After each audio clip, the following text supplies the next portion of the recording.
Đi học về rồi à? Không, em cũng không. Tưởng là chưa đi học nước ngoài.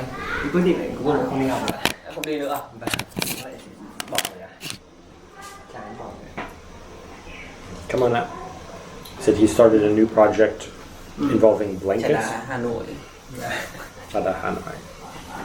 Yeah, so he's been working on a project involving like blankets of ethnic minorities from the North Vietnam, and he's planning on people sewing or like Sure. on it, but he will need to work with or at least like consult shamans from those ethnicities. And the shamans there have been quite busy recently, so it's on hold. How does he get to connect with the shamans? Anh là đang tìm kiểu lại làm việc với mấy người thì cùng đấy ạ. Thì mình phải hỏi dân địa phương đấy. Hoặc là bây giờ trên mạng có một số cái cộng đồng dân tộc ấy.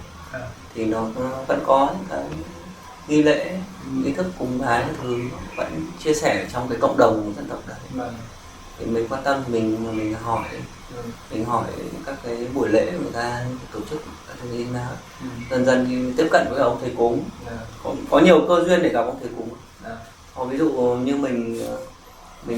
anh lại chơi với cả mấy các cái dân họ hay khắc dấu, khắc con dấu ấy. Thì thường các thầy cúng họ sẽ ra ngoài Hà Nội họ đặt làm các cái dấu. Tức là mình sẽ phải ra tận Hà Nội để làm. Ra tận Hà Nội để làm ấy. Mấy ông ấy cẩn thận lắm, tính lắm. Thế lại gặp hỏi han địa chỉ các thứ, tại vì mấy ông ấy mới đọc được chữ, đọc được sách. Và mấy sách đấy là còn tiếng sách đấy của người dân tộc đấy vẫn là hệ chữ Hán, nhưng mà nó cũng kiểu biến tấu thì theo cái văn hóa của họ. Anh cũng hỏi một số cái bên viện Hàn Nôm thì họ không dịch được, họ dịch được một số từ, một số chữ thôi, để cả cái nội dung không dịch được. Nó vẫn có cái hệ ngôn ngữ của họ, theo hệ ngôn ngữ của họ. Mình không dịch được. Với cả anh phải tìm một số cái nhà thêu thì họ thêu gia truyền ấy. Thêu gia truyền có nghĩa là họ chuyên thêu cho thầy cúng. Thì họ có những cái kỹ thuật dân gian để thêu để các cái áo hay là các cái mũ, mấy đời họ thêu. Thì anh phải làm việc với cả cái nhà thêu đấy nữa, phải xem cái lịch của họ, sắp xếp thời gian này, các cái kinh phí để trả cho họ. Anh thích làm cái tác phẩm nó có sự hợp tác giữa nghệ nhân với cả nghệ sĩ, thì nó cũng có cái chiều nhìn khác nhau. So there are different ways to approach the shamans.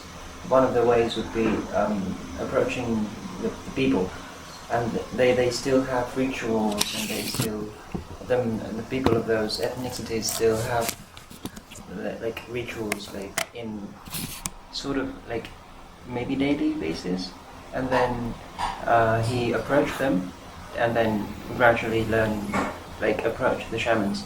Also, there are he knows the people in Hanoi who make what do you call it, the one that with the sign, I don't know, like to just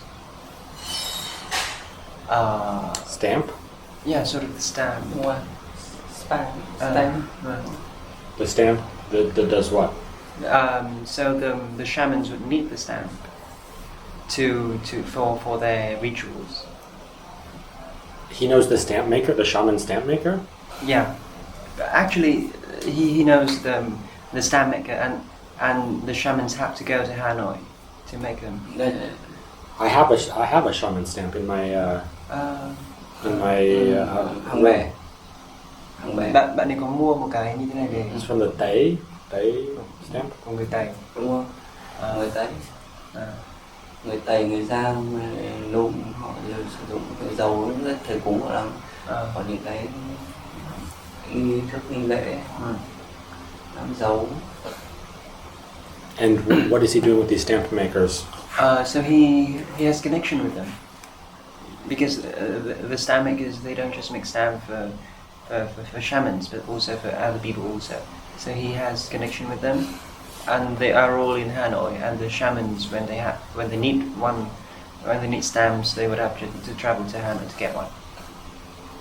And he also gets connected with the embroidery ones that specifically make traditional clothing for those ethnicities. Sure. So there are different ways he can approach shamans from those ethnicities.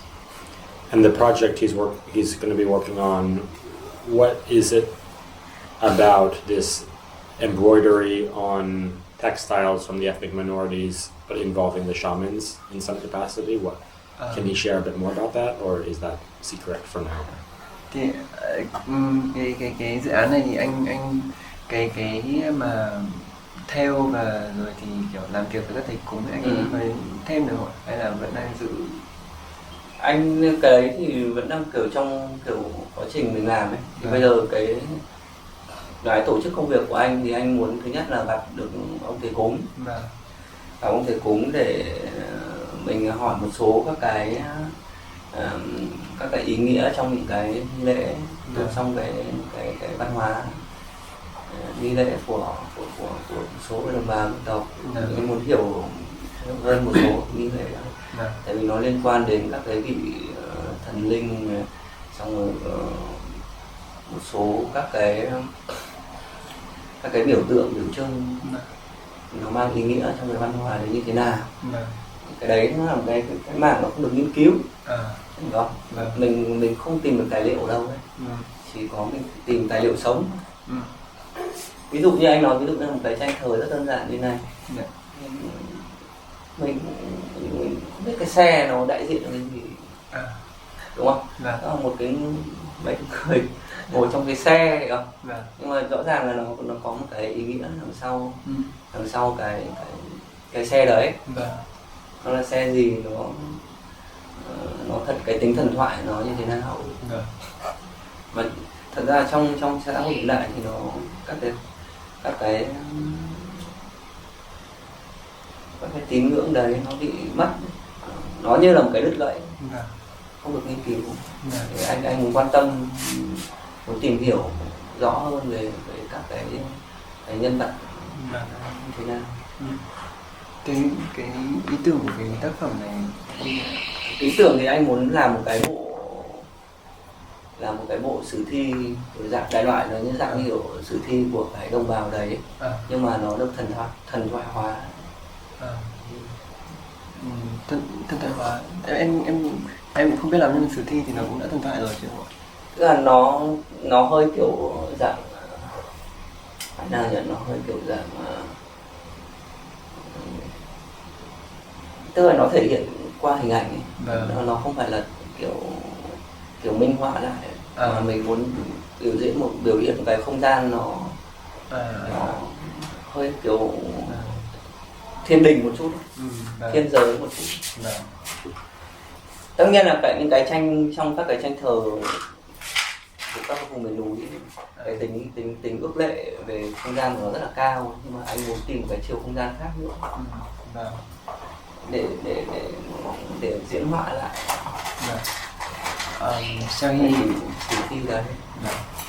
So his sort of idea in this series of works is sort of recreating or like retelling some sort of epic from these ethnicities, and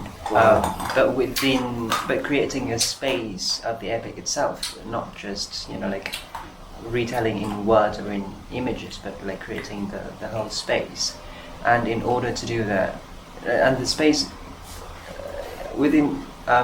in order to do that, he has got to learn of the sort of the sacred or the divine, or something like spiritual, in order for the space to be actually epic, the space of the epic. And so he connected with the shamans, because there is no other way that he can learn of those, like of that sort of culture, and people nowadays really don't know much about it, and there is no actual research on it. So he has to go and find the shamans and then ask around for that. And he gives an example of that painting there, that the people in sort of an eagle. So the symbolism of that painting with the vehicle, we really don't know. Like, so no one actually knows what the vehicle is, or why people are in there, and really, and so he has to go and find shamans to really understand them before recreating the sort of the sacred realm of the epic. Does Anh Phuong, in explaining to the shamans what he's after, explain that he's also working on an art project? And if so, do the shamans have an idea of what art is, or how do they respond? How do they respond to that? Lúc mà anh mà nói chuyện với các thầy cúng ấy thì người ta có biết là anh đang làm một cái tác phẩm nghệ thuật không, hay là có chứ, mình người bạn. Thế bạn ai tiếp mình. Thế thì người ta có phản ứng thế nào về chuyện này? Có, họ cũng mở, cũng thoải mái chia sẻ một số cái câu chuyện các thứ cho mình nghe. Cũng hay, tức là người ta cũng không bị khó tính lắm đâu, người ta không khó tính đâu, rất là dễ tính. Mình cần tìm hiểu cái gì trong cái phạm trù mà người ta biết được thì người ta sẽ cũng chia sẻ cho mình biết. They do know that, like he shares to them that he's making an art project. He's having an art project, and they are actually very open with it, and like they really are willing to share things that they know about that can help him. Cả trong cái khi mình tìm hiểu thì đúng là mình như kiểu người mù chữ, mù tịt luôn, chẳng biết cái gì nữa. Coi như là như đứa trẻ đi học lại từ đầu. Gặp phải ông thầy tốt thì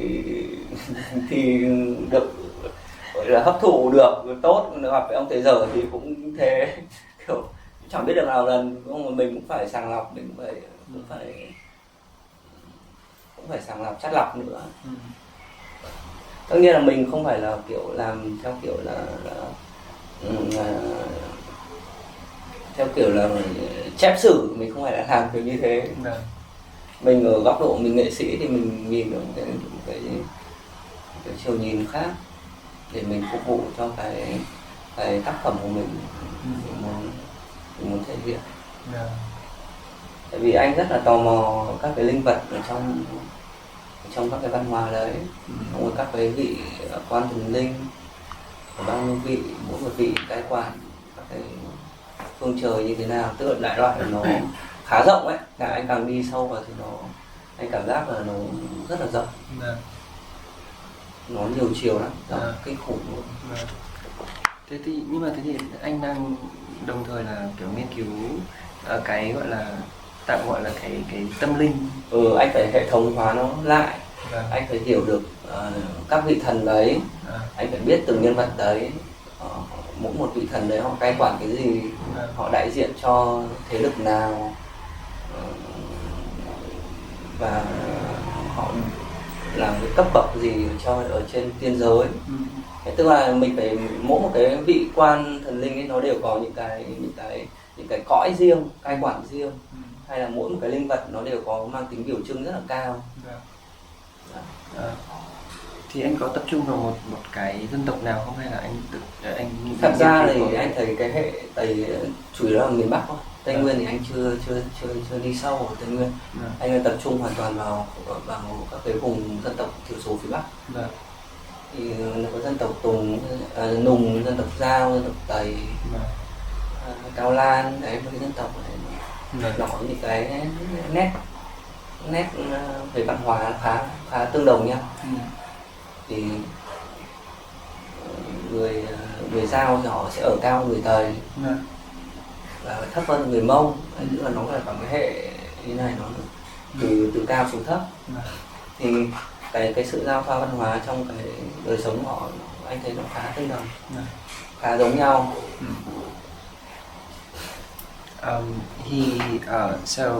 He said that to the shamans he's sort of like a little child who doesn't really know anything, and so if he's lucky he can find a good shaman that can really show him something.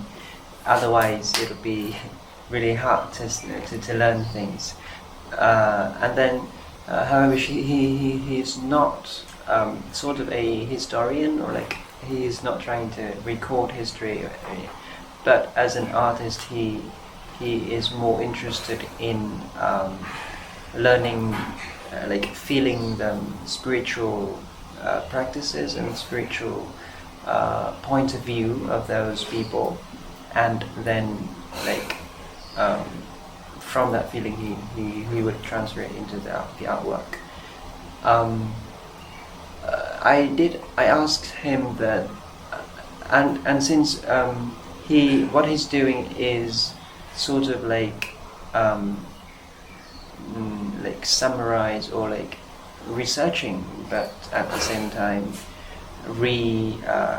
like organizing that the spiritual realms of those people with different deities, different realms, different like divine creatures and everything, and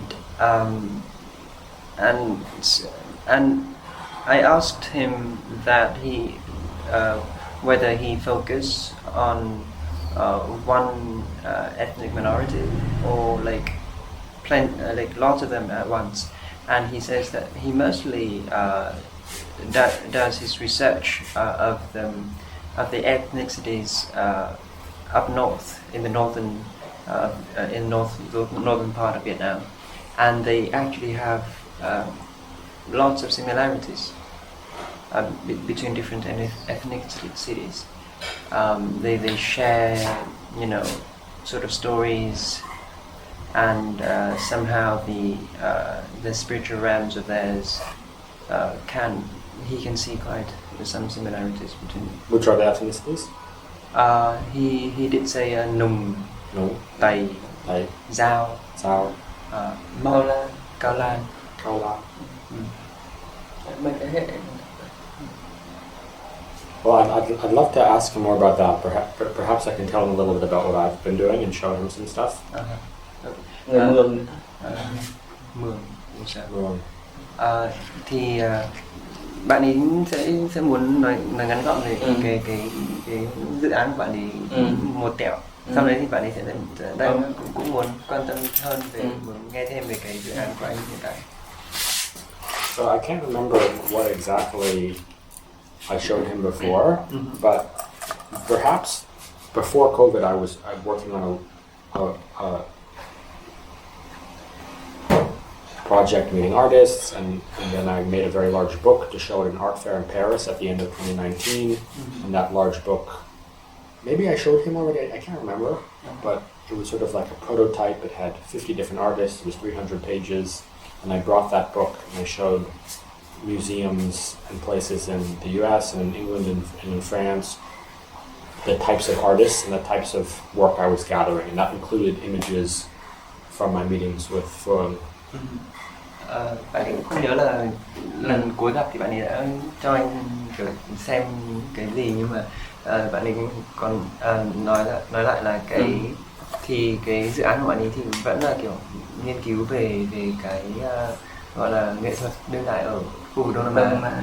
Và bạn ấy đã trước dịch thì bạn ấy đã có gọi là in ra một cái quyển sách khá là dày, và có khoảng kiểu 50 nghệ sĩ, và trong đó có anh trong quyển sách dày. Và bạn có mang đến cái bạn ấy dự định, lúc đấy là bạn ấy dự định mang đến một cái gọi là hội chợ hay là gì đấy ở Pháp, ở Paris. And the feedback I got from museums is that they're very interested in contemporary art from Southeast Asia being shown in this more experimental way, but it was a little bit too experimental, and I was a little bit too young, and so they didn't. Many of the places I spoke with were like, keep doing this, but we don't know how to support you. One of the foundations that was most interested in publishing with me wasn't actually an art foundation, but was a foundation called Magnum, which supports photojournalists, which is interesting because I don't consider myself a photojournalist, but I am taking pictures. So that's something that we were talking about at the beginning of 2020, and then COVID happened, and sort of all plans were put on hold, and I spent the first year of COVID in lockdown here in Hanoi. Đấy thì bạn ấy có cho một vài cái bảo tàng và quỹ để xem, thì mọi người cũng có gọi là kiểu hứng thú, nhưng mà đồng thời thì hứng thú vào cái việc vừa vào cái khu vực Đông Nam Á này, mà vừa vào cái cách thể hiện của bạn ấy hơi có mang tính thể nghiệm. Tuy nhiên là đối với người ta thì thế này vừa là hơi thể nghiệm quá với người ta, mà cũng là bạn ấy cũng chưa có tên tuổi hay là có cái chỗ đứng nào cả, và người ta cũng không biết là có thể kiểu gọi là giúp kiểu hỗ trợ bạn ấy như thế nào. Thì có một chỗ thì lại có hỗ trợ nhất, thì chỗ đấy lại không phải là về một cái quỹ, không phải về nghệ thuật, mà lại là về kiểu hay kiểu báo chí. Thế là mặc dù là bạn ấy không phải là kiểu nhà báo hay là mục đích của bạn ấy khác, đúng không? Vâng. Nhưng mà cái bên đấy thì lại quan tâm đến cái gọi là về mặt thông tin và kiểu chụp ảnh các thứ. Thì đấy là cho đoạn đấy là đến của 2020, thì lúc đấy là Covid một cái, thế là bạn ấy không làm được gì nữa. Thế là bạn ấy phải dừng tạm dừng cái đấy lại, và những kẹt ở Hà Nội. But I was actually able to meet with some very important museums like the MoMA, Guggenheim, Palais de Tokyo, and places like Serpentine Gallery, and show a lot of actually very big people in the art world and be connected with them, because the research and the artists and the art is actually very interesting to them, and so I have a wonderful set of contacts around in the art world that sort of I will be updating with them with my project as it develops. Thì nhưng mà ít ra thì trong cái khoảng thời gian đấy thì bạn ấy đã cũng có những cái kiểu liên hệ với cả những cái bảo tàng lớn, những cái quỹ lớn, và người ta thì cũng mặc dù là chưa có hỗ trợ được gì, nhưng mà người ta cũng đã có những cái gọi là hứng thú nhất định về cái dự án này. Vừa là vì những cái nghệ sĩ ở đây thì cũng là những cái nghệ sĩ mà chưa được biết đến, nhưng mà những cái tác phẩm thì cũng rất là kiểu gây hứng thú đối với bên này. Thì ít ra thì bạn ấy cũng đã có những cái liên hệ nhất định, và để có thể kiểu liên tục là kiểu khi mà có những cái gọi là cái gì mới thì bạn ấy có thể chia sẻ cho bên này. And so, alongside of the very big book that I produced for the show in Paris, which I only produced, I only produced 5 copies because they were like a prototype to show museums, and so one copy is at the Guggenheim, one copy is in London with a very important curator there, one copy is in Singapore. Alongside of that big book, which I don't know if I showed Fung, I produced all of these little booklets, which maybe he's already seen, I honestly can't remember, that were like business cards to give art, curators and stuff, showing them the types of folks I met, next to the big book. I don't know if you've seen it or not. Have you seen this? Anh đã thấy cái này chưa? Anh chưa. Thì đấy thì bên cạnh những cái quyển sách dày cộp kia thì bạn ấy cũng in cả những cái quyển bé bé như thế này, như là các visit để mà đưa cho cái bên đấy. Đây là quyển sách. Đây. This is the PDF. This was just like this was the big book, which was a very quick selection of pictures thrown together to show people the types of artists I was meeting. Without text. Without text. Thì đây là những cái trang của quyển sách đấy, chỉ đơn giản là bạn ấy cứ để những cái hình, để các cái ảnh bạn hệ thống này. Vâng. Đấy. Thì đấy là quyển sách, và bên cạnh đấy thì bạn in cả những quyển bé này để như là các visit, để mà nó vừa nhỏ gọn hơn mà vừa dễ dàng để xem hơn cho những cái bên kia. But during COVID, while I was here in Hanoi, it was like I still want to, even while I'm figuring out the publishing side of the project, even while I'm still talking to big museums, I want a way to circulate this material I've gathered. And the big book was very difficult to produce and expensive to produce, and I could never actually publish it in Vietnam or Southeast Asia because of censorship. But these little booklets were so easy to produce because it's just A4 paper with staples. And so I had the idea to start actually basing a series of publications around the booklet format that could use A4 paper printed on location in Hanoi or Saigon or wherever I was in a very like DIY way. Đấy thì đồng thời khi mà trong cái khoảng thời gian Covid thì bạn ấy gọi là ngoài việc là tìm kiếm cái cách để mà có thể kiểu xuất bản được cái quyển sách kia, thì bạn cũng muốn là những cái mà bạn ấy làm nó không chỉ là ở dưới dạng cái sách đấy mà có thể được lưu truyền ở trong chính cái cộng đồng của Đông Nam Á này nữa, chứ không phải là chỉ ở những cái bảo tàng lớn kia. Thì cái quyển sách thì rất là đắt và rất là khó xuất bản. Đồng thời thì mà xuất bản ở khu vực Đông Nam Á thì cái kiểm duyệt nó sẽ không cho phép cái quyển sách đấy được xuất bản ở đây. Thế nên là bạn ấy mới nghĩ là cái form này nó lại dễ dàng hơn. Nó kiểu vừa rẻ mà bạn ấy có thể in ở bất cứ đâu. Bạn ấy chỉ được ra bất cứ một cái hàng in ở đấy và in A4 rồi bạn ấy tự dập ghim lại. Thế là xong. Thế là đỡ, nó không bị kiểu khó khăn như là cái quyển sách lớn kia. Thế anh lại hay. Và I think it's really nice, the booklet. And so I got interested. Come on. I got interested in like the format, of Chindun and sort of Samizdat, which was the illicit publishing of the illicit self-publishing of material to circulate under the government, and DIY publishing and all these things. And so I started designing this all of the material I had, meetings, conversations, and stuff, into a series of booklets. These are sort of prototypes, but also cũng kinh khủng quá, cái dự án này tâm huyết làm, chỉ anh nghĩ là bỏ rồi. Và sau hai năm Covid nó cũng hơi nản, nhưng mà bây giờ hết nó cũng quay lại. Đấy thì bạn ấy xong thì bạn ấy mới phát triển thêm, tức là bây giờ lại làm những cái quyển bé bé như thế này. Mỗi quyển bé này thì bạn ấy sẽ có thể kiểu gọi là curate mỗi cái quyển này kiểu một cách khác nhau ấy. Nhưng mà hiện tại thì đang có mấy cái quyển như thế này có thể về mỗi quyển này về một nghệ sĩ và những cái tác phẩm hay là gì đấy, hoặc là có thể một nghệ sĩ thì có nhiều quyển, và thậm chí là nhiều nghệ sĩ thì kiểu trong cùng một quyển một cái chủ đề nào đấy, và nó rất là dễ dàng để mà kiểu có thể truyền tay nhau như là cái truyền đơn. Và đấy lại thấy hứng thú với cái chuyện là vừa là kiểu in ở địa phương được, nó cũng dễ dàng để không bị kiểm duyệt, và không bị kiểm duyệt, mà xong nó lại có cái tính truyền đơn, truyền tay ấy. Thì cái đấy có thể kiểu mà tiếp cận được với tất cả mọi người, thay vì là cái quyển sách lớn kia.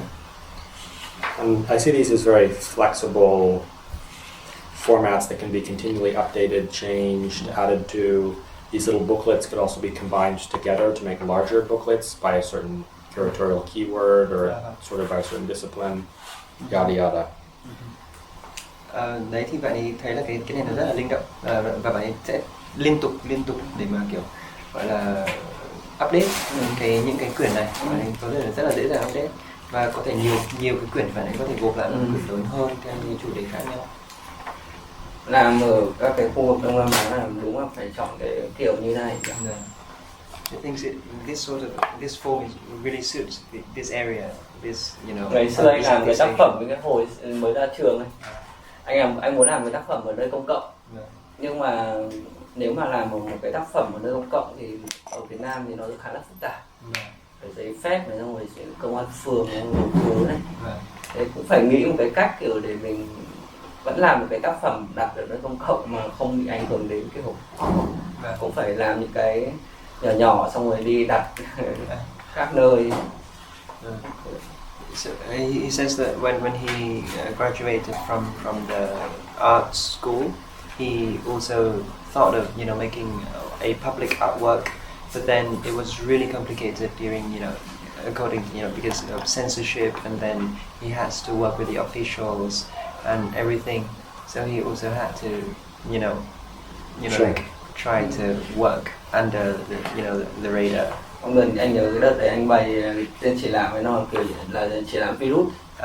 Thì virus nó là những cái kiểu là cơ thể rất là nhỏ, và xong rồi nó xâm nhập vào các cái ngóc ngách của đô thị. He called it that exhibition virus. and it really, suits that vibe. Just an explanation. I'm also meeting with academics who are not writing about art at all, but writing about social issues that relate to the context.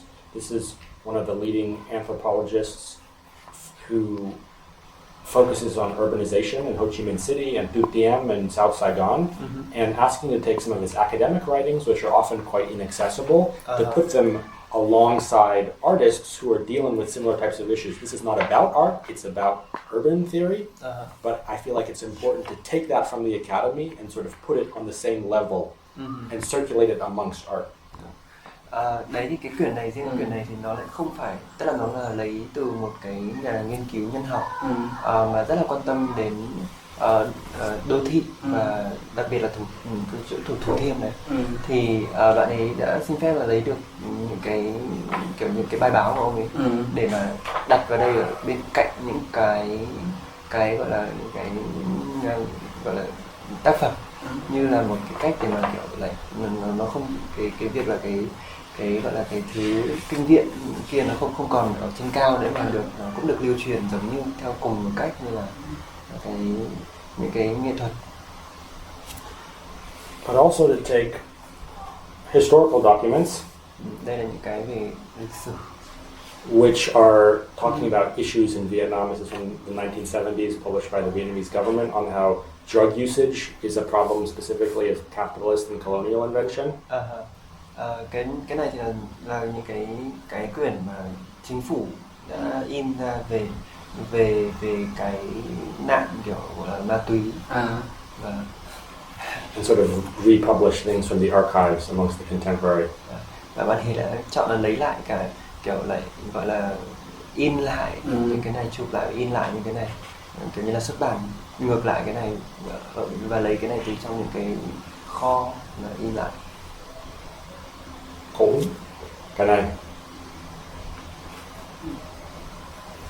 đây của mình này, sườn anh này, cái bán rồi nhá. It is sold. That one has been sold. really. Rồi vải mồi nó ăn đây, đống vải mồi nó ăn.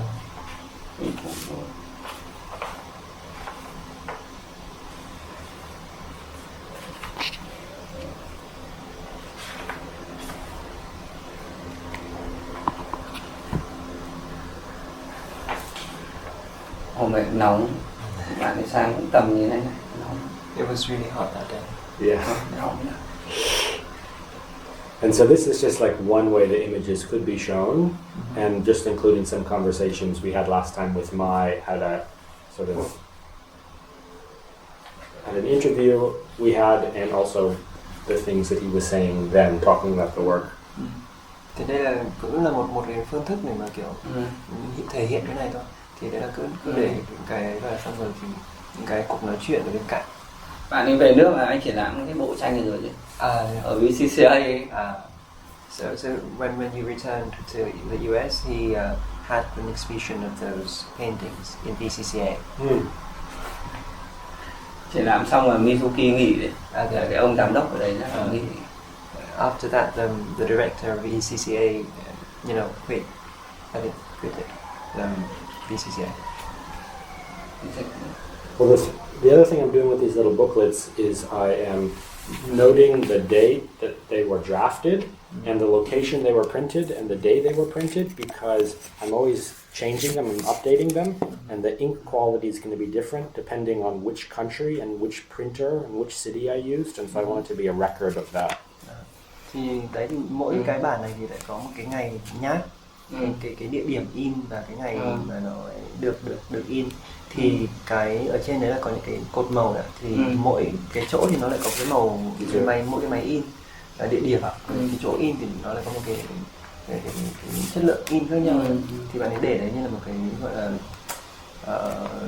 ghi chép lại về cái quá trình này. Và bạn ấy, bởi vì là những cái bản này thì bạn ấy thường xuyên kiểu chỉnh sửa lại và lại kiểu in lại, và mỗi chẳng hạn như là mấy cái bản này thì có thể là ngay trước cái buổi hôm nay bạn chạy đi thì nó lại có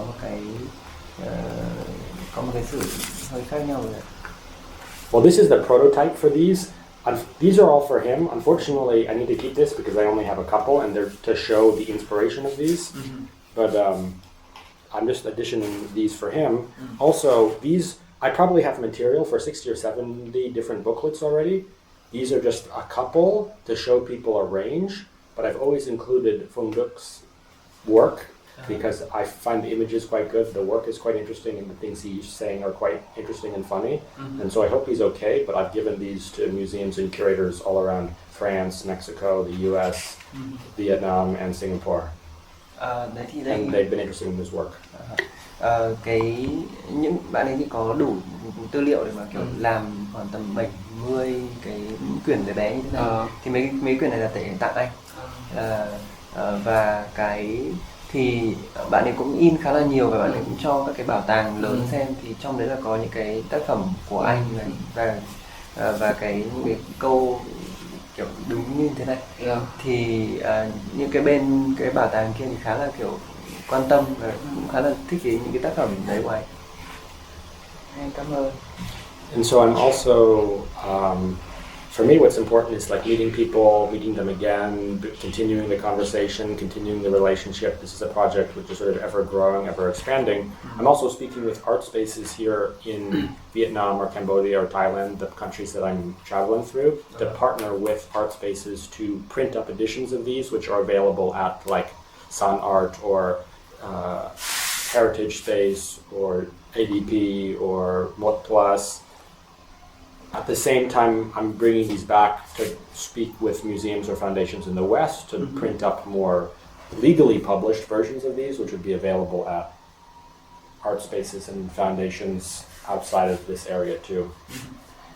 Thì bạn ấy đã có kiểu liên lạc với cả những cái không gian như là kiểu Sàn Art hay là ADP hay là này, thì của Việt Nam cũng như là của các khu vực trong Đông Nam Á. Bạn muốn in những cái bản này ra và kiểu hợp tác với người ta để in ra và để ở đấy. Thế là một cách để lưu truyền cho quá tốt luôn cho cái khu vực này. Và đồng thời thì bạn ấy cũng liên hệ với cả những cái bảo tàng ở bên phương Tây để mà cũng được cái này cũng được kiểu được thấy ở bên ngoài khu vực nữa.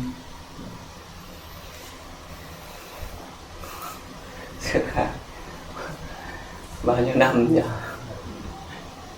Thế là bạn đã hơn để ở Sàn Art chưa? Have you put it in those spaces like San Art or ADP? So I spoke with Cham Leung at ADP, and I gave him some of the booklets, which I think just like one set of those 5 are like in the library of ADP, but we haven't, like, the thing I would like to do is like print up, like have some sort of event or have some sort of talk at ADP with Cham Leung and print up like an edition of like 500 copies, say, of each of like Phung Duk's booklets about Phung Duk that are there and could be sold or could be given out. That's what I would like to do, which Cham Leung seems open to.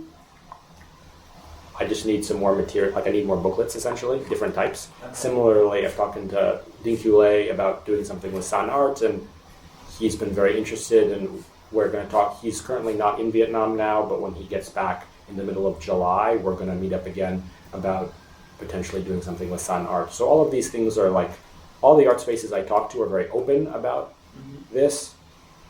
It's just like a logistical question of getting enough material, different types of material, and then figuring out the budget and all sorts of stuff. Thì bạn ấy cũng còn nói chuyện với Trần Lương và có anh Đinh Q Lê và và có để một vài cái bản như thế này ở mấy cái chỗ đấy. Tuy nhiên là bạn ấy muốn là sẽ như là bạn ấy sẽ in ra thêm và nó sẽ có nhiều hơn nữa. Tức là bạn ấy có nhiều tư liệu nhưng mà anh chưa sắp xếp, thì bạn ấy muốn là in nhiều nữa và có thể là có một cái sự kiện hay là kiểu một buổi talk để mà kiểu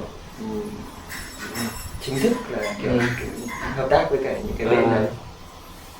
Làm được thế thì bây giờ là gặp nhiều khó khăn không? Do you have like many like difficulties like these days on this? The difficulty I have is that now that I'm back in Vietnam, and I only have come back in the past 2 months because of Vietnam reopening. I'm re-meeting old artists that I know, reconnecting, telling them what I'm doing. I'm meeting all sorts of new young artists that have come back during COVID who I've never heard of before. I'm getting all sorts of interesting material. I'm trying to have as many conversations as I can, which seem like a really important part of the project.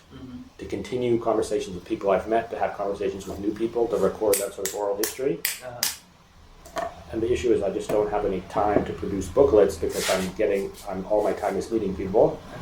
But hopefully, some people are going to be coming on board, designers and things like that, to help slowly make a team, and some translators and transcribers and stuff like that.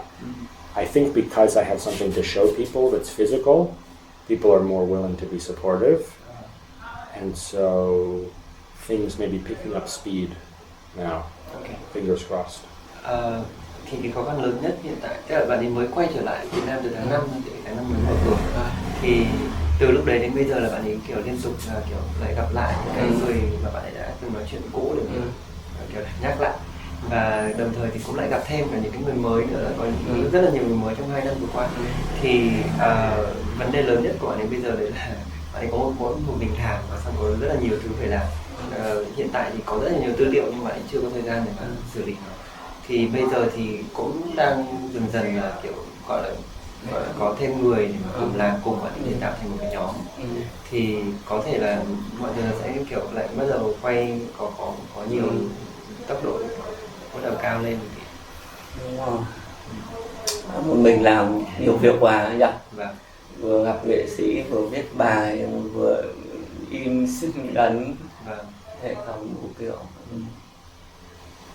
Cũng quá nhiều việc luôn, nên có một cái nhóm để giúp bạn ấy làm cái việc đấy. He thinks that it's too much for one person to handle all of this. And it is really good to have, like to build a team. Does he have any questions for me? Or, yeah, for me, it's like the project is about showing, particularly interested in process, people's studios, working conditions, projects that are under development, future projects. That's why I was curious to hear about what he's going to be working on. And so for me, it's like the project is almost more about showing art as a practice or something in motion, or the energy of a certain landscape or a certain time, rather than just work. That's why I'm also interested in meeting with people outside of the contemporary art space to get other perspectives and other types of voices involved. Đấy thì cái gọi là cái động lực hay là mục tiêu chính của cái dự án này đấy là không chỉ là kiểu cho mọi người, những cái người khác thấy về những cái tác phẩm, mà còn thấy gọi là nghệ thuật như là một cái thứ đang lưu truyền. Thế nên là bạn ấy muốn là có những cái cuộc nói chuyện với cả những cái nghệ sĩ, và đồng thời cả những cái người mà không ở trong giới nữa, để có những góc nhìn rất là và về những cái thứ mà nghệ sĩ đang nhìn vào, về xã hội hay là thứ, thì cái đấy nó sẽ có một cái, thì bạn ấy đang mong muốn là sẽ tạo ra một cái cảm giác như là cái thứ nghệ thuật là một thứ đang trên đà di chuyển, chứ nó không chỉ là một cái tác phẩm đứng yên. Thì anh có và đấy cũng là tại sao mà anh rất là bạn ấy muốn hỏi thêm anh. Là các cái trong 1-2 năm vừa rồi ấy, thì anh cũng đi làm nội thất. Thứ nhất là mình cũng là một phần về kinh tế, nhưng thứ hai là nó cũng anh cũng muốn ứng dụng cái vật liệu của anh làm, anh muốn ứng dụng nó vào cái lĩnh vực nội thất và kiến trúc, nó cũng cho mình những cái chiều nhìn khác. Mình vẫn được va đập với cả những cái loại hình nghệ thuật khác ấy. Nó cho mình những cái góc nhìn khác nữa, cái tính ứng dụng của nó, của vật liệu vào trong cái kiến trúc và nội thất nó như thế nào. Thì anh cũng thích một cái tác phẩm, nó cũng như là một cái vẫn là quá trình làm việc của mình, chứ không phải là mình cứ kiểu vẽ tranh hay là mình làm cái kia thì mới là sáng tác nghệ thuật. Anh cũng nghĩ là Nếu mình không sáng tác tranh thì mình có thể mình sáng tác một cái nhà, một cái không gian nhà cho họ bằng cái vật liệu mà mình tìm tòi. Thì nó cũng, anh nghĩ nó cũng cho anh nhiều những cái góc nhìn khác nữa.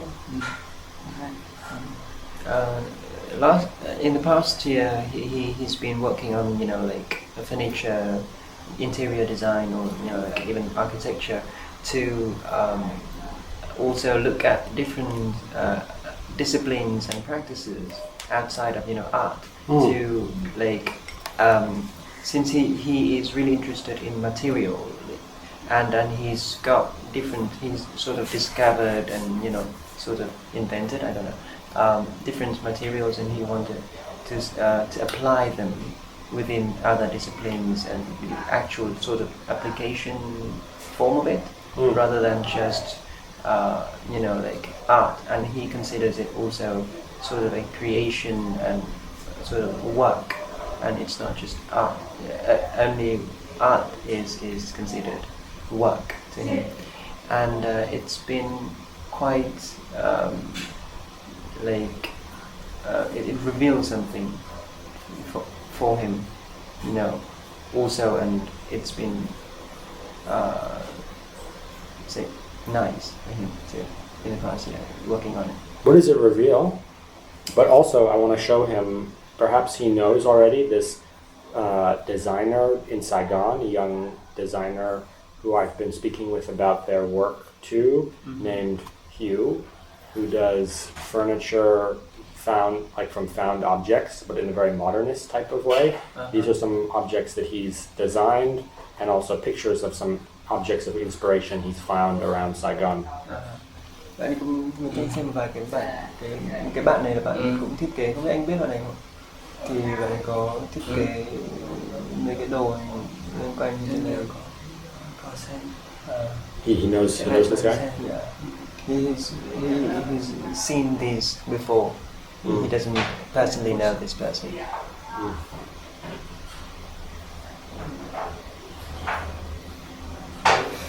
Can I ask, what sort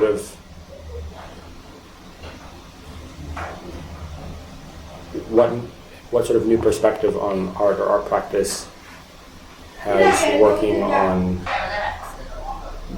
furniture, industrial design led to? Thế thì trong năm qua khi mà anh làm việc với cả kiểu nội thất hay là kiểu đấy, thì anh có một cái gọi là kiểu nó gọi là cái góc nhìn mới nào về nghệ thuật hay là về cái anh làm? Thì trong cái nội thất này, kiến trúc, cái không gian của nó kiểu khác. Cái không gian trong tranh thì từ người họa sĩ thì là mình mọi thứ mình nhìn nó hơi bị bẹp, nó kiểu 2D. Nhưng mình làm việc với cả nội thất hay là trong lĩnh vực kiến trúc thì nó là cái không gian nó ba chiều hơn, nó khác hoàn toàn luôn. Mình quán xuyến được các cái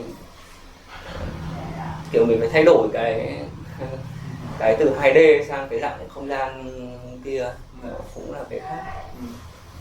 Cái đấy cái thứ nhất. Cái thứ hai là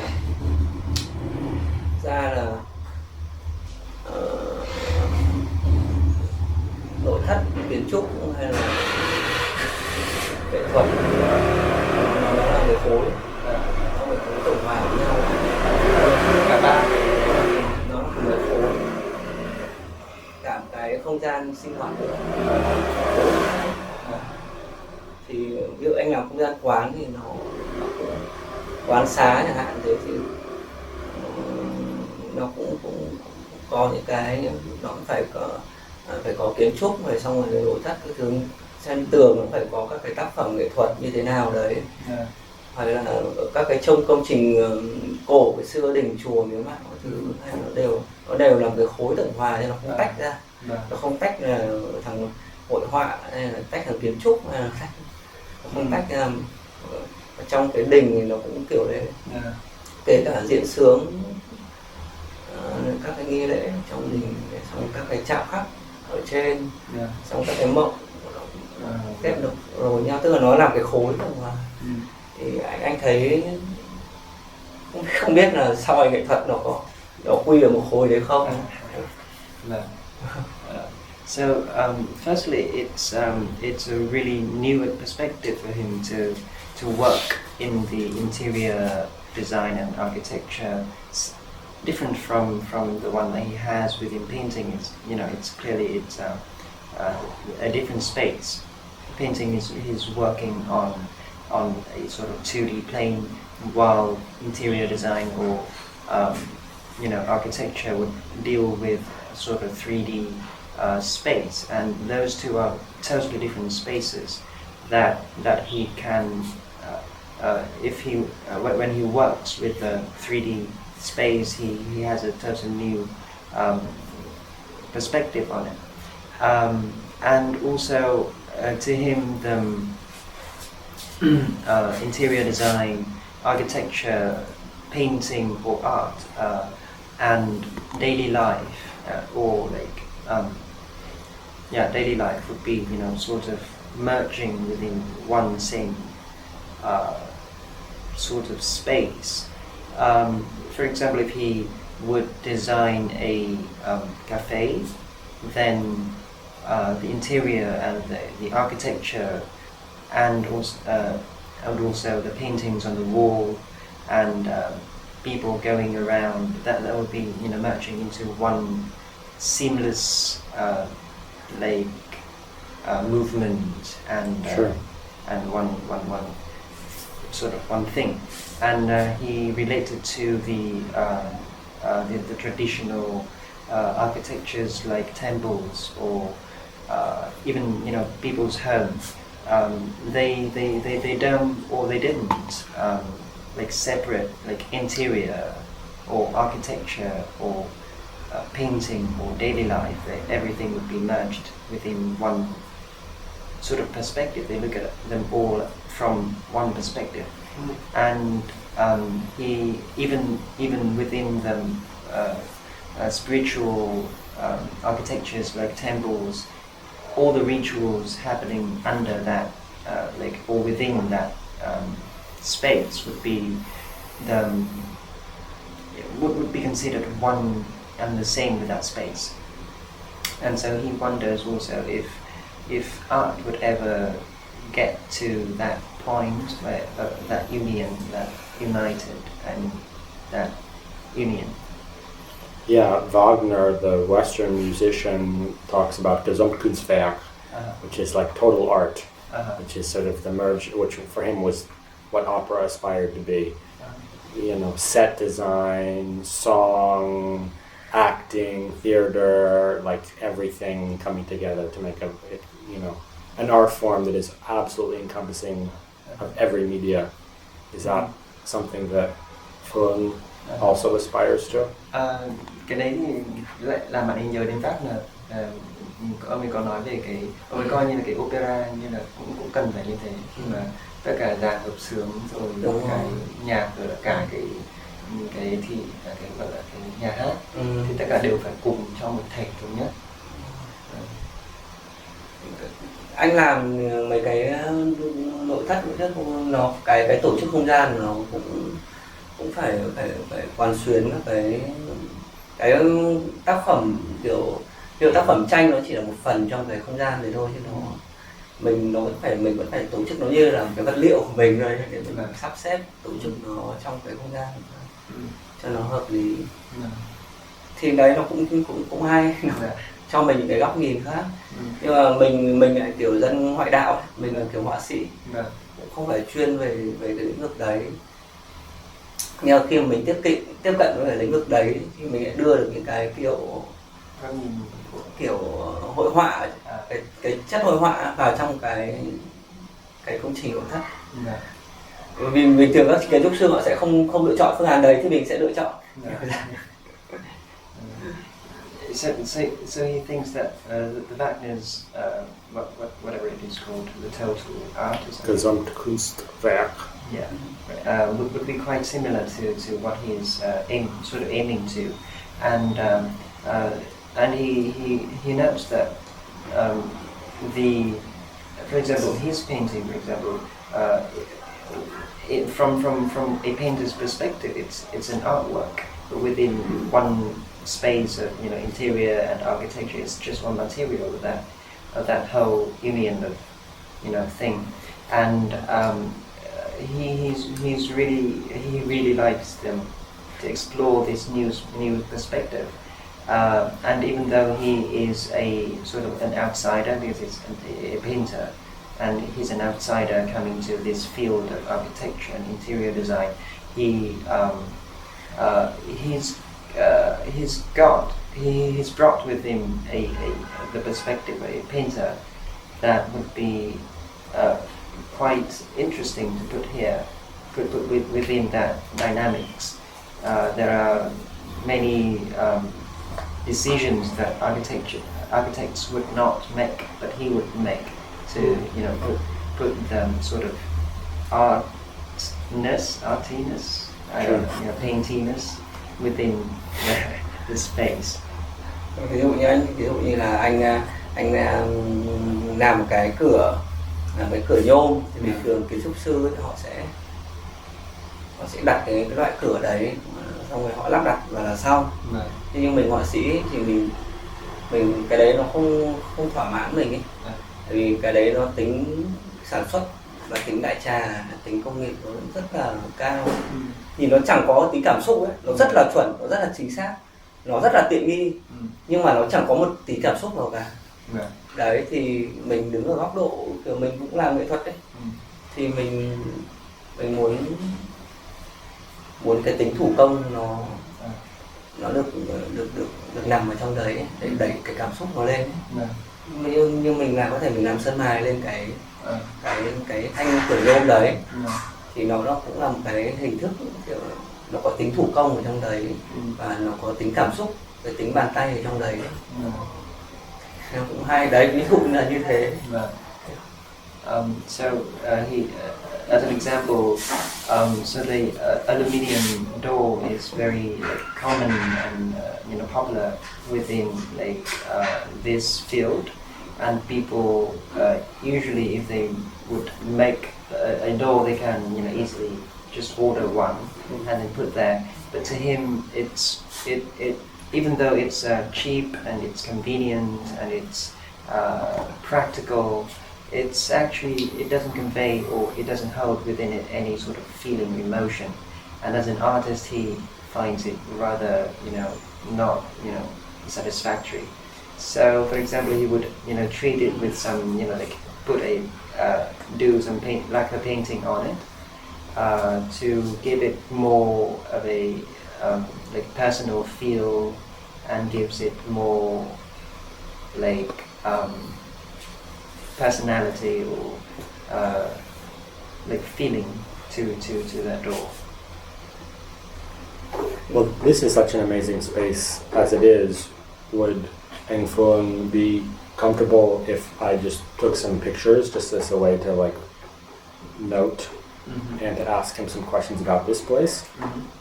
Is one question. Okay. Another question is, I'm really enjoying this conversation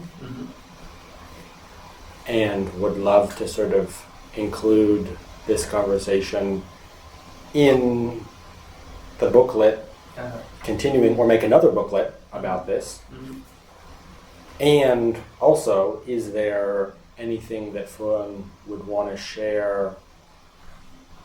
It could be a next, another visit or a later visit, about other work he has, or about the process perhaps of this ethnic minority textile shaman project, work in progress, meetings with people, to be a part of some sort of documentation. I'm very open to whatever he wants to share. I'd be very interested in Uyghur. Third question is, because the project works through personal introductions, is there anyone he thinks I should meet particularly not in the art world. I, for example, would be very interested to meet the stamp makers in Hanoi. Of course, I'd love to meet shamans, but it might be a bit more difficult or dangerous for me to meet them. But I'm very interested in these types of folks, and anyone he thinks I could chat with to get just like a broader perspective on Vietnam and on particularly the traditional and the spiritual qualities of this place. Ok. Bạn ấy thì có 3 câu hỏi. Một là thì bạn ấy rất là thích cái không gian này thì bạn ấy có thể chụp ảnh lấy làm tư liệu. Và đồng thời thì cái cuộc nói chuyện này cũng bạn ấy thích thì bạn ấy có thể dùng cái này là như tư liệu để mà kiểu đưa vào những cái quyển bé kia. Đấy thì câu thứ hai là có thể là buổi này thì tức là buổi này thì sẽ không thể nào nói hết tất cả những cái làm thì bạn ấy cũng sẽ muốn là có những cái buổi sau nữa mà để nói chuyện về những cái làm như là cái về dân tộc, các cái dự án tiếp theo. Vâng. Đó. Và một đồng thời thì bạn ấy không biết là anh có thể tại vì anh sẽ giới thiệu thêm những cái người khác mà bạn có thể gặp để mà nói chuyện về những cái góc nhìn khác và sẽ tốt hơn nếu mà kiểu không phải từ một nghệ sĩ khác ấy. Mà ví dụ như là người làm dấu hay là nếu là người gặp thầy cúng mà kiểu nói chuyện được thì càng cũng hay ấy. Thầy cúng hơi khó. Thì bạn ấy cũng nếu mà thì bạn ấy cũng nghĩ là gặp thầy cúng thì khó nên là bạn ấy bảo nếu là được thì kiểu chẳng hạn là những cái người làm dấu ở Hà Nội này.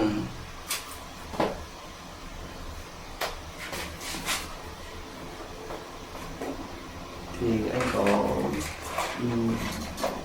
nhớ bây giờ có nghĩ đến ai mà có thể bạn có thể kiểu tiếp tục mà như kiểu gặp nói chuyện để hỏi chuyện tiếp đúng không? Vâng, hỏi chuyện tiếp.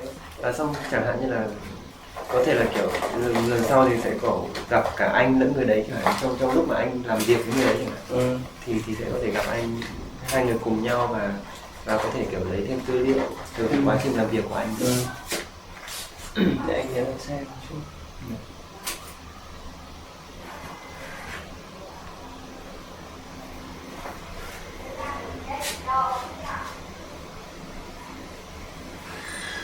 Cái này là gì? Cái đấy là tranh dân gian đấy. That's folk painting. Nó là bức tranh dân gian đấy. Tranh này người ta dùng để hóa đốt. So that's the printing mode. Sure. No, the printing Block. to make đốt folk painting for burning. To burn as part of a ritual. Is it for the next life? Is it somehow to like give people cars in the next lifetime? Có vẻ kiểu giống như là kiểu đốt vàng mã cho tổ tiên. Đúng rồi. Nó là một cái nhưng mà cái đốt tức là em thì không nó là gọi sẽ là trong cái dòng tranh gọi tranh nhà táng. Nhà táng người chết. Thì mấy cái tranh này mình đốt lúc nào? Lúc mà giỗ hay là lúc nào? Lúc ma chay. Ma chay. That sort of painting would be usually burned during funerals. Để anh nhắn vào group nhé, một số cái địa chỉ Vâng. nhân cho bạn.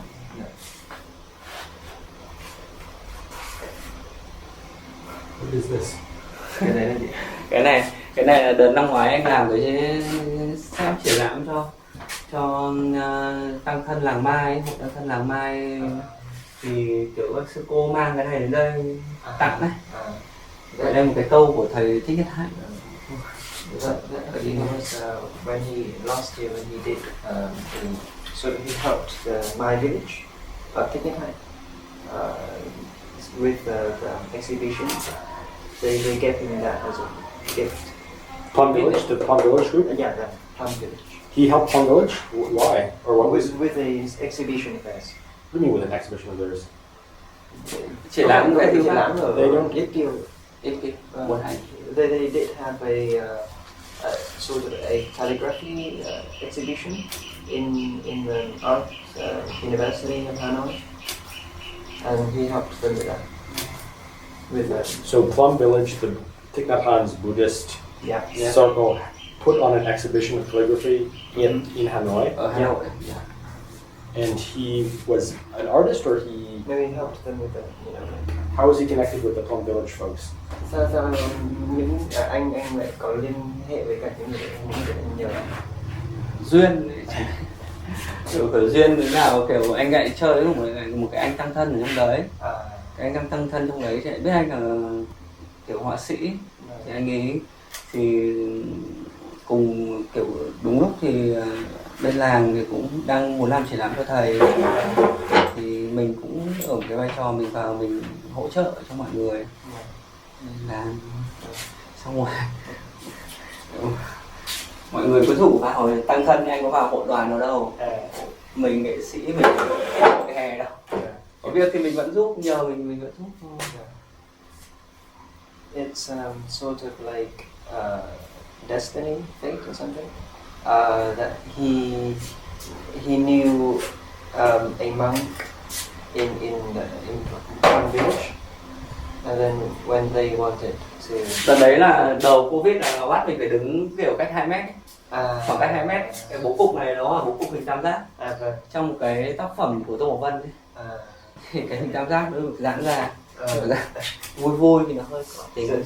So that one is the space that one had, people had to keep distance during COVID. No. Wow. Oh dear. Very interesting. But wait, sorry, the monk, he knew a monk that was involved with Plum Village, and The monk is in Plum Village. this is very interesting because I'm actually trying to meet with some people in Plum Village. Chun Lung, when I first met him about Kyoto, he wanted me to meet Thich Nhat Hanh to ask Thich Nhat Hanh about contemporary art to involve with Kyoto, but then Thich Nhat Hanh wasn't taking any visitors and then died. But I would love to speak with some monks about contemporary art and include their perspective in this project. Nếu mà được thì anh có thể giới thiệu một người ở làng Mai cho bạn ấy được không? Thì bạn ấy cũng rất là muốn kiểu gặp và nói chuyện với bên này nữa. Thế à? Ok. Nhóm tăng thân này là sư cô muốn gặp anh sẽ. Đây có số chị này. Linh Thị là Bây giờ anh sẽ giới thiệu một cái người trong tăng thân nhé. Vâng.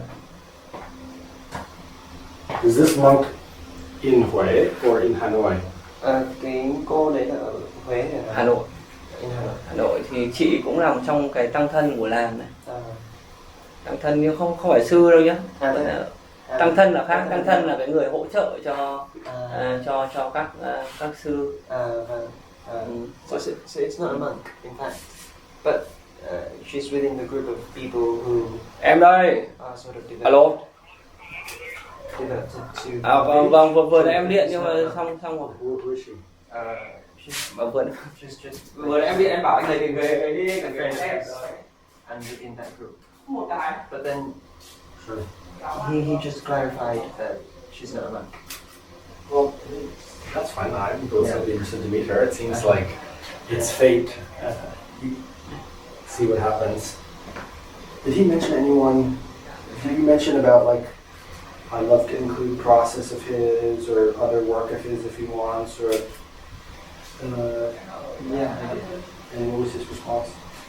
He said that it's absolutely good to, he is willing to share, and we can come, we can have next visits, and then we can share more about it, and also he will think about the people who we can introduce. The shaman would be really hard to introduce.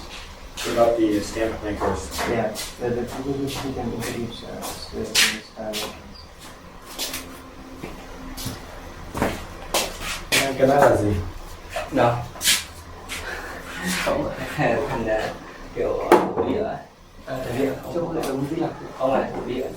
Ông này thì Hy Lạp, ông này Hy Lạp, ông này thổ địa. This is the Buddha of future. I don't know the sense. Shakyamuni. Yeah. Shakyamuni Buddha. And this one is the deity who's sort of a god of the land. Is the god of the land in Vietnamese context specifically? Cái này nó cả văn hóa nói chung là các người Hoa, người Hàn, người Nhật nữa họ đều thờ. This one is held within the East Asian culture, Chinese. What's his name? Thổ địa, thổ địa. And this sort of whole, this actual lovely sort of altar thing that you put into the, what is this? Đây là kiểu trông lại. Cái này á? Vâng, cả cái khung này. Cả cái khung này ngày xưa nó là của cái tủ. Xong rồi của cái tủ nhà ở trên gác này, chuẩn bị nấu bánh chưng, anh thấy đẹp và tôi bán lại nó làm mua. So that frame is from a wardrobe from upstairs, from family upstairs. No way. In attention, they broke that wardrobe down to make wood fire. Yeah, firewood. Yeah. And then he thought it was really good, and then he bought that frame. That is amazing. And this person in the center, is this, which Buddha is this? Or is this not a Buddha? Cái tượng Buddha này là ở trong vùng Nam Bộ, cái dòng tự Phật ở Nam Bộ. Nhưng mà có đây là Phật này chung là một cái Phật Chung đâu? It's sort of a generic Buddha statue, but with style of the northern, southern part of Vietnam. Nhưng cái phong cách này nó cũng kiểu hơi hồn nhiên một chút. Anh thích các cái phong cách tượng Phật nó hồn nhiên.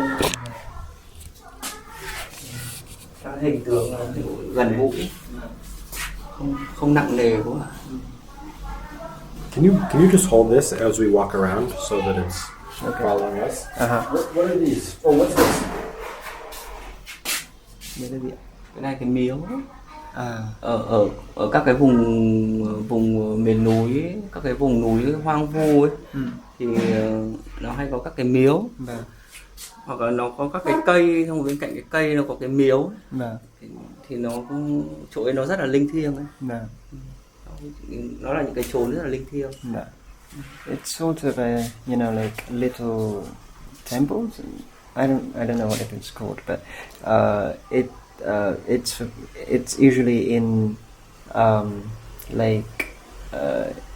up on the mountains or forests, in places where not many people go, and it will be devoted for spirits of the places around it. Ngày xưa hồi bé, ví dụ như là anh hay, ví dụ buổi trưa mình đi tắm ấy, bố mẹ mình hay bảo là kiểu đừng có tắm giờ này ấy, các quan kiểu đi tuần. So and the person on horse is sort of like a spirit, sort of a Mandarin spirit or something that would go around the area, and he says that when he was a child and when he wanted to like go and bathe or during like at noon, his parents would say that it would be dangerous because it would be the time that the spirit goes around, and it would be dangerous. Yeah.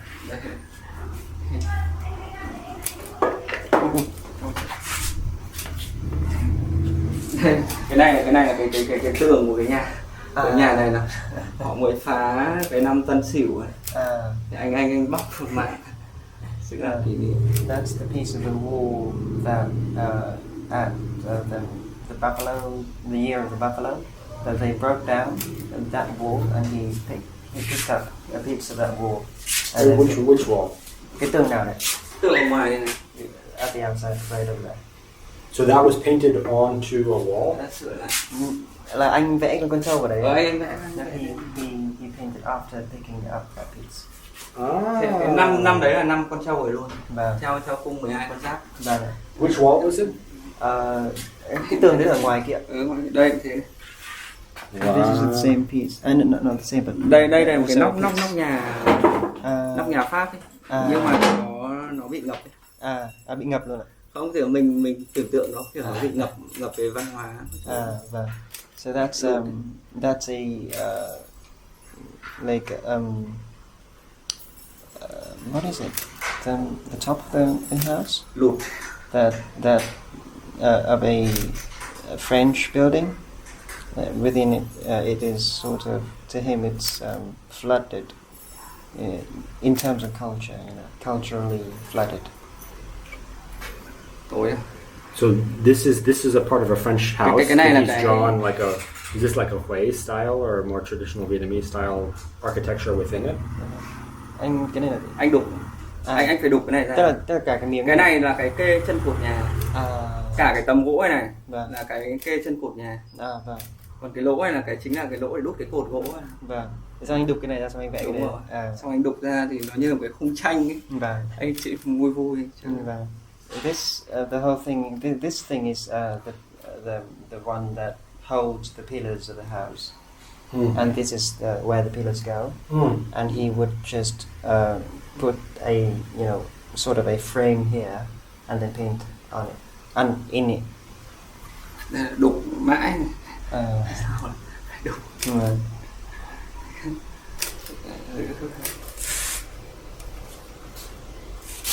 Nhiều người chẳng biết cái gì. Mình thích chơi Việt Nam.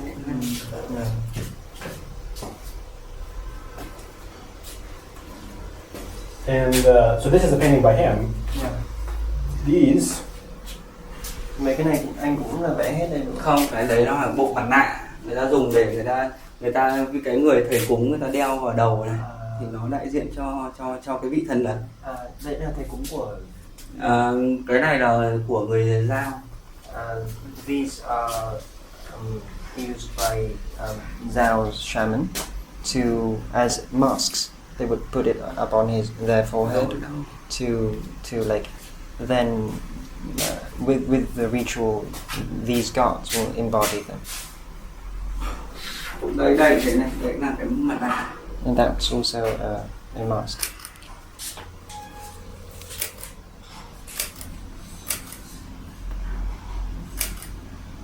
Cái này đục thêm đục thêm buộc.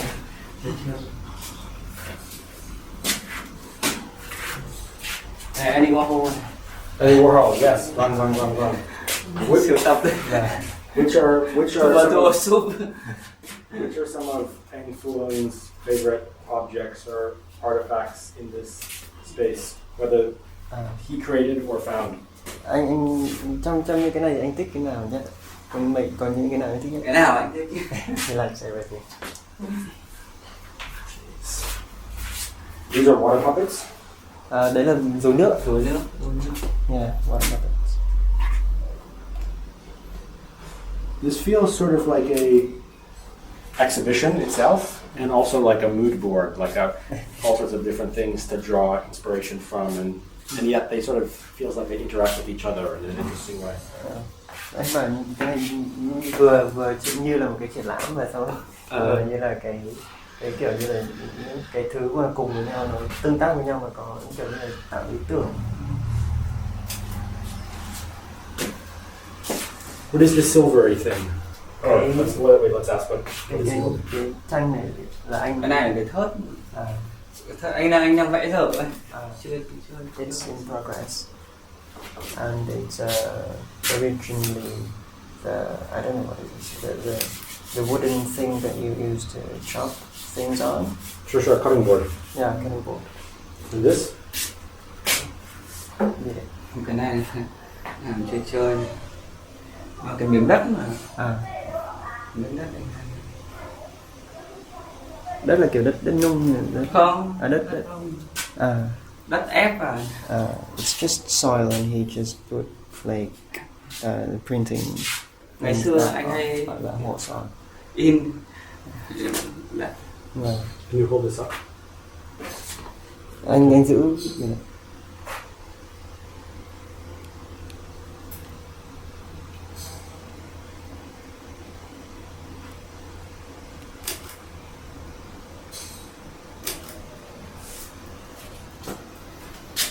And this is a lamp that he made. Cái đèn này This was saw paper. Gió phết quá. It's beautiful. Ở trước triển lãm Manji đó. và it was exhibited in Manji. Is he selling these? Anh có bán cái này không? Có cái này anh bán. Yeah. Đấy, ở đây cá, nhưng con này vẫn chưa xong, vẫn chưa vào đèn. À thế. Wow. He's still working on it. Con này anh vẫn chưa vào đèn. À thế. Cái này cũng là bằng giấy à hay là gì ạ? Cái này của anh là một người composite trong với cả tinh màu. What is this fish? What's the deal? What's the story with the fish? Sao anh chọn cái hình con cá đấy? Con cá nó trong cái văn hóa Phật giáo nó tượng trưng cho sự kiểu tỉnh thức. And what was he saying? In Buddhist tradition, the fish represents sort of, you know, Tức là awareness. em dịch cho anh cái này ngày xưa nó là cái nhạc khí. This ở trong chùa. This one used to be a sort of a musical instrument in pagodas. Thì hay gõ vào. Và chân vào cái đáy của con cá bây giờ nó cũng rỗng ở trong này. Để nó có âm thanh ấy. Tức là nó sẽ hình như thế này luôn. Nó là cái mõ cá luôn. Thế ạ. Mõ cá. Vâng. That they would just like it sort of. Tại vì kiểu con cá, người ta quan niệm con cá mắt nó mở ấy, nên người ta không thể nó ngủ ấy. Vâng. Thì tượng trưng cho cái giác ngộ. So the fish represents sort of enlightenment and awareness, since they don't really have eyelid and their eyes are never closed. Really? I remember this guy from your old studio. What is this? Nhìn thấy từ. Đúng rồi, ở studio cũ của anh. Đây. Anh mang về đây. Đây là cái gì?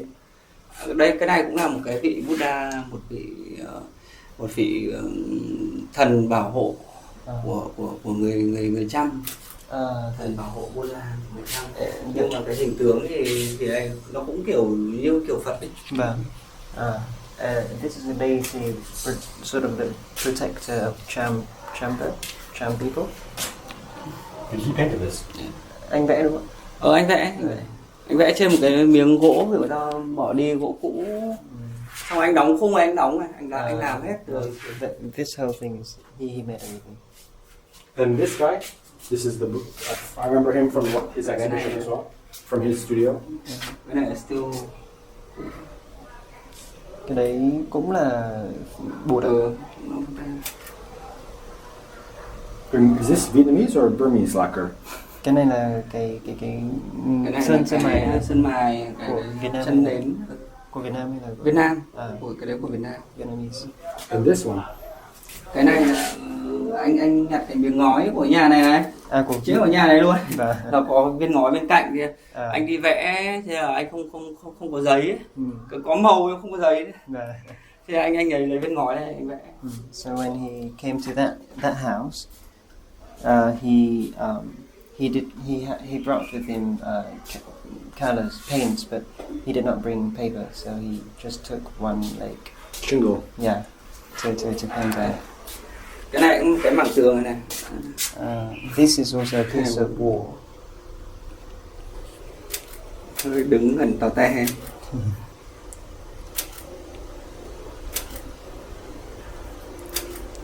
Chúng anh cũng thích mấy cái tường này. You tường this tường. What house is this though? Cái nhà mà cái ngói này là anh bây giờ nó vẫn còn. Vẫn còn. Còn ăn được. It's still around. Này đây,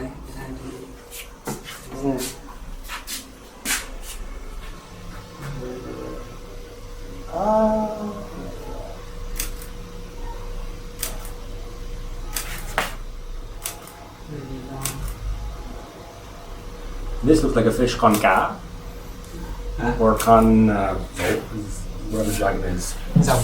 Dấu. Rồng. Kiểu vẩy giống con cá hay giống rồng. Con này à? Không Vâng. phải rồng khác. Yeah. Makes sense that. Cái này người Việt Nam gọi là quả trán. Hình thoi. Yeah.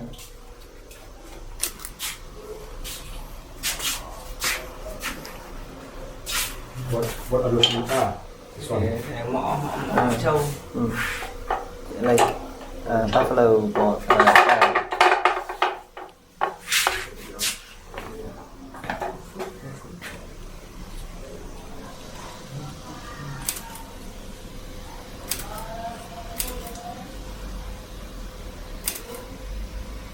Why is it?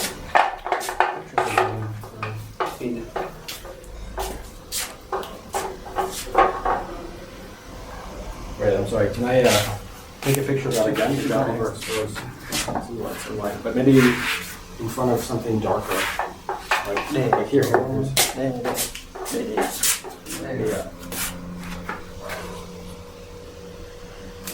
Vậy đang muốn tối một tí. Và đấy chụp nó bị sáng quá.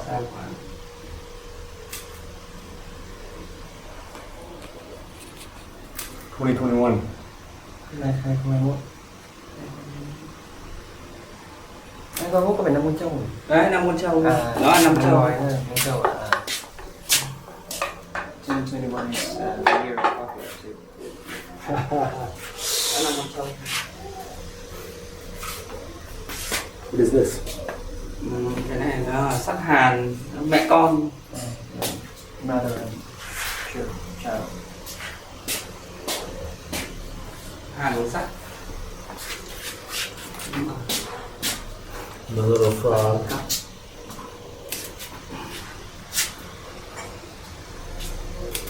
And this thing? Cái sau này. Cái này là bộ tổ tôm, bộ chắn. Đấy Đây là chơi bài. In cái này đúng không? Bộ bài đây là cái bản in.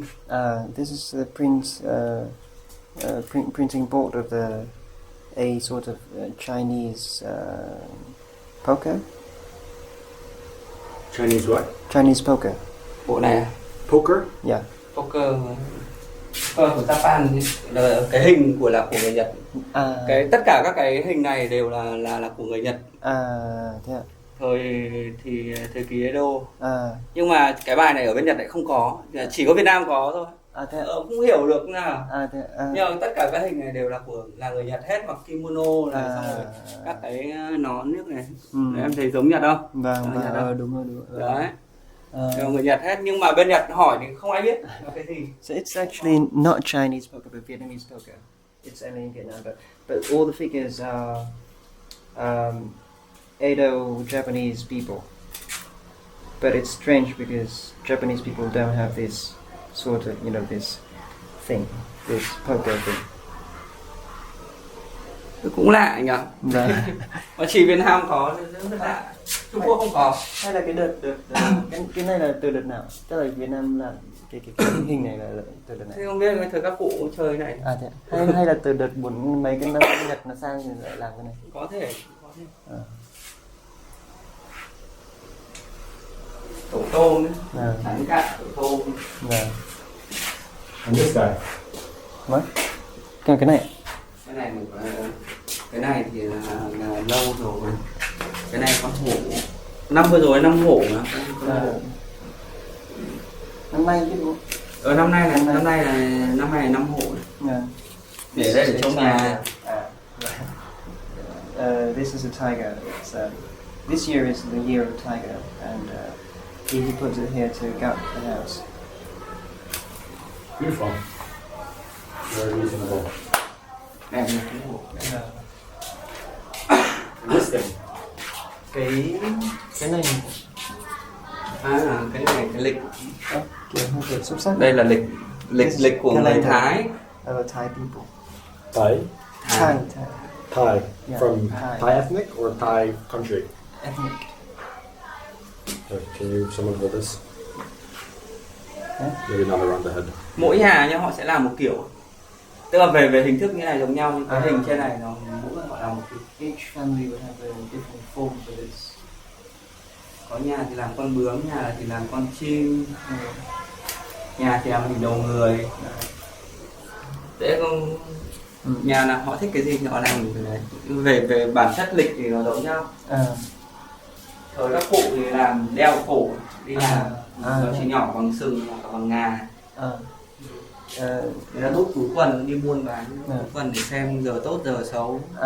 Lịch này lịch theo trong ngày hay là lịch theo tháng? Họ xem cả ngày cả tháng luôn đấy. Không hiểu họ xem của gì, anh không biết cách xem cái này.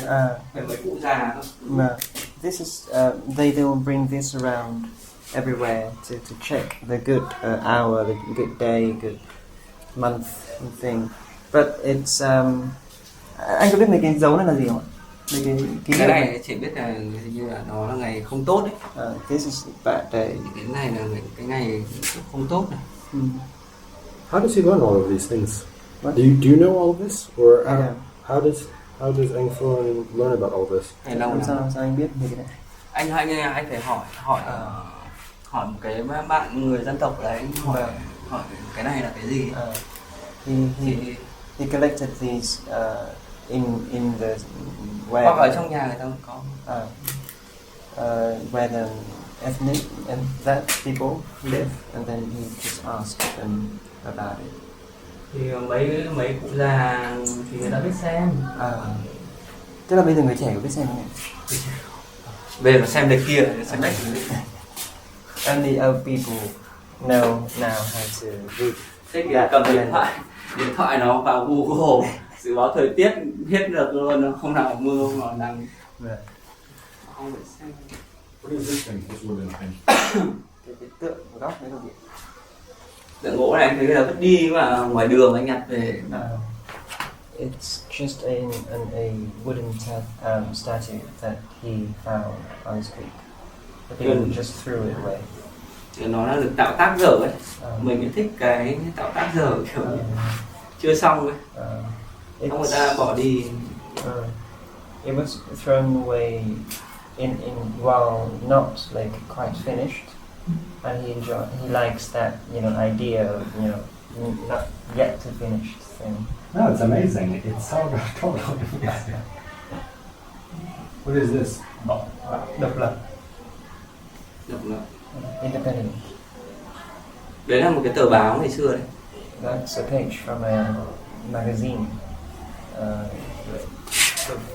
Nó là một cái tờ báo ngày xưa năm 1986 ấy. In 1986. Mà cái minh họa này của tranh Vũ Duy Nghĩa. The illustration was made by this painter. An interesting photo. Các anh thích cái màu minh họa ngày xưa đẹp, cái bìa ngày xưa màu sắc đơn giản đẹp. He likes the cover of old magazines from around that time. It's simple but it's good.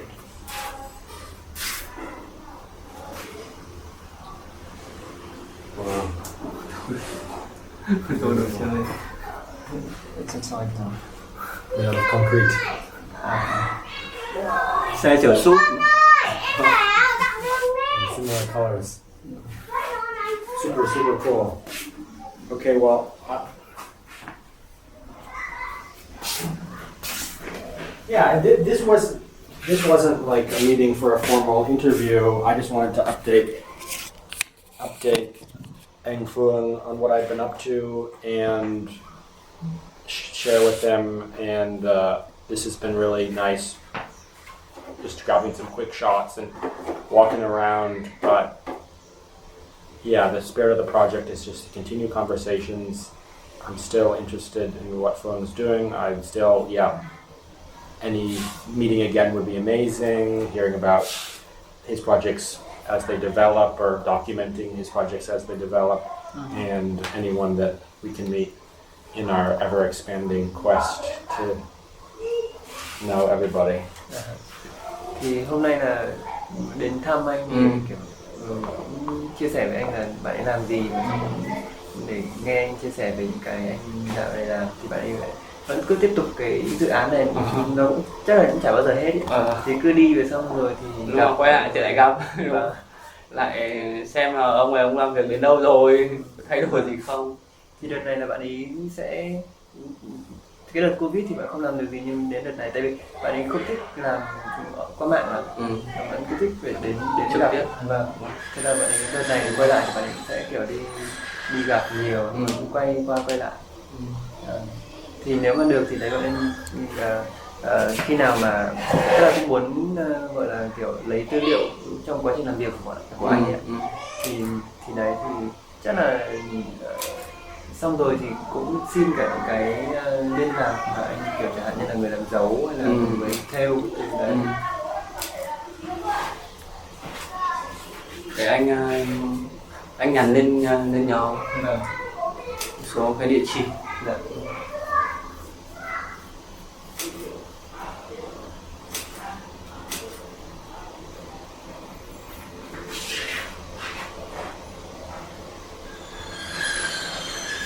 Em vào đây cũng vào đây rồi gì nữa. Vâng, vào đến cạnh chơi một lần. Em vào chơi một lần đấy.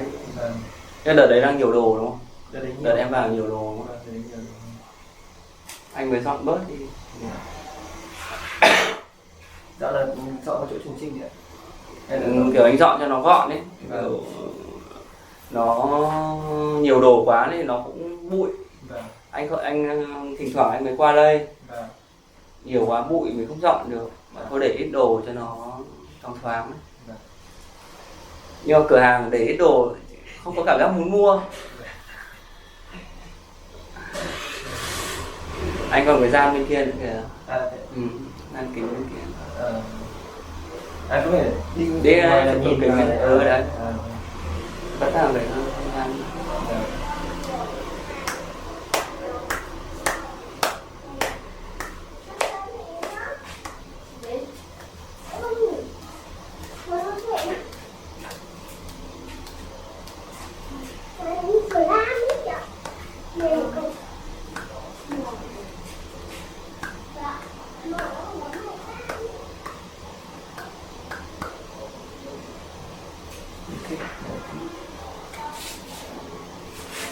Thế là anh sẽ làm việc ở trong phòng này hay là bây giờ kiểu anh làm công trình ấy, thì anh cứ chạy ở trên các cái công trình anh làm suốt thôi.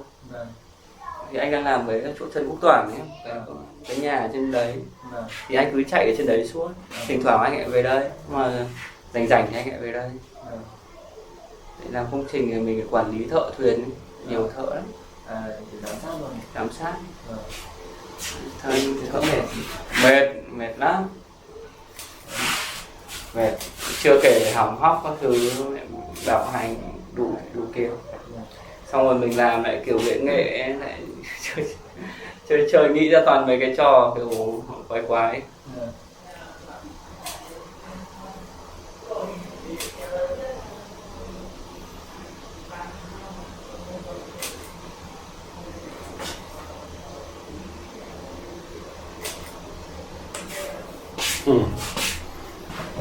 Okay, well, I don't want to take up too much of Anh Phuong's time, and I have to run off to something myself. Okay.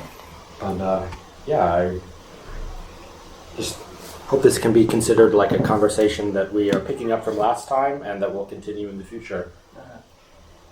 Đấy thì bạn ấy cũng không muốn lấy nhiều thời gian của anh. Xong cũng thì bạn ấy cũng coi như là cái buổi này gặp lại và xong rồi sẽ lại còn tiếp tục.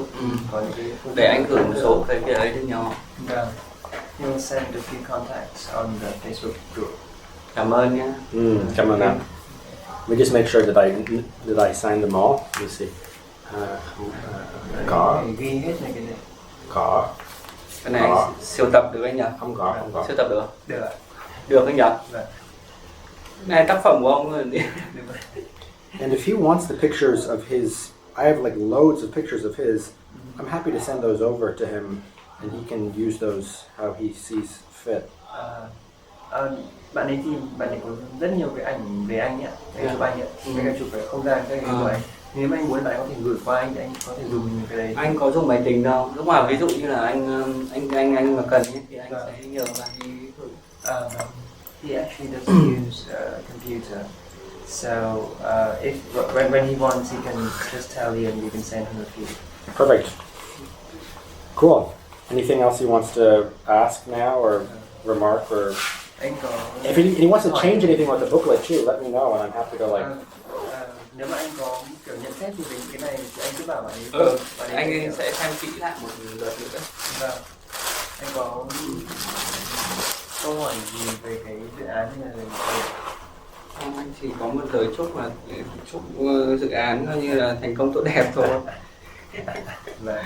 You wish the project goes well. Cảm ơn ạ. Cảm ơn nhiều. Ai để đây cho. You put that booklets in that thing. But I need to document the. Mấy hôm vừa rồi là mưa nó ngập hết sạch. Phải để nó khô tự nhiên. Okay. Nó ngập hẳn vào đây rồi. Nó ngập lên tận đây rồi. Đầm Tràng Tiền mà. Nhà anh bây giờ sẽ thành đầm rồi. Kinh.